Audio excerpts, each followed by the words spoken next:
আসসালামু আলাইকুম বন্ধুরা, আজকে আমি রান্না করব রুই মাছ। আর কি দিয়ে রান্না করব সেটাই দেখাবো।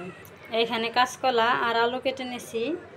এই কাঁচকলাটা আমি কেটে যে হলুদ দিয়ে ধুয়ে নিছি, তাহলে যে কষ্টটা নেই। এই কাঁচকলা আর আলু দিয়েই আমি এই রুই মাছ রান্না করব।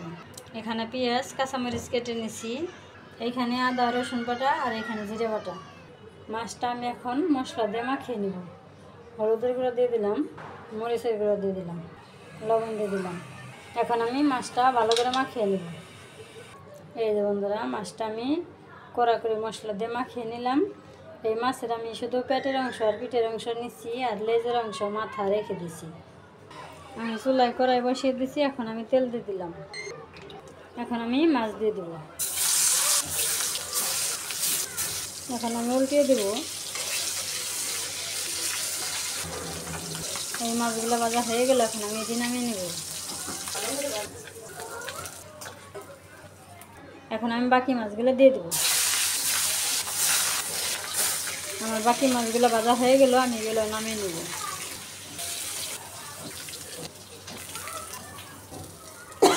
মাছ ভাজার একটু তেল আছিল, তার মধ্যে আমি আর একটু তেল দিয়ে দিছি। এখন আমি পেঁয়াজ দিয়ে দিলাম, কাঁচামরিচ দিয়ে দিলাম, একটু পানি দিয়ে দিলাম।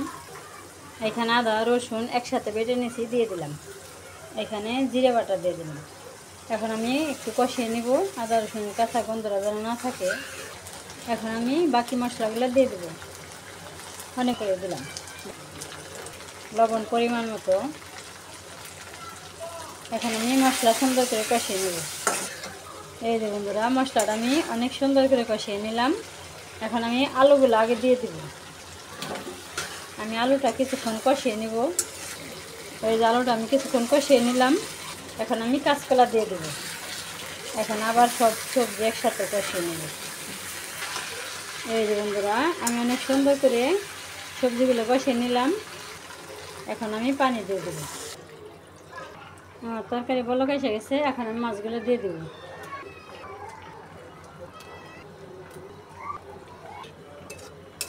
মাছটা দিয়ে দিলাম, এখন হোক, তারপর আবার দেখাবো। বন্ধুরা, আকাশে প্রচুর পরিমাণে মেঘ করছে, যে কোনো মুহূর্তে বৃষ্টি নামবো। আর বিদ্যুৎ চমকাইতেছে, বজ্রপাতের শব্দ। এই যে বন্ধুরা, আমার তরকারি প্রায় হয়ে গেছে। এখানে আমি জিরা ভেজে নিছি। এই জিরাটা এখন আমি গুঁড়ো করে নেব। এই যে জিরাটা আমি গুঁড়ো করে নিলাম।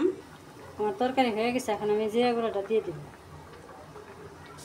এখন আমি একটু নাড়া দিয়ে জিরা গুঁড়োটা মিলিয়ে দেব। আমার কাঁচকলা আলু দিয়ে রুই মাছের তরকারি হয়ে গেল। এখন আমি নামিয়ে নেব।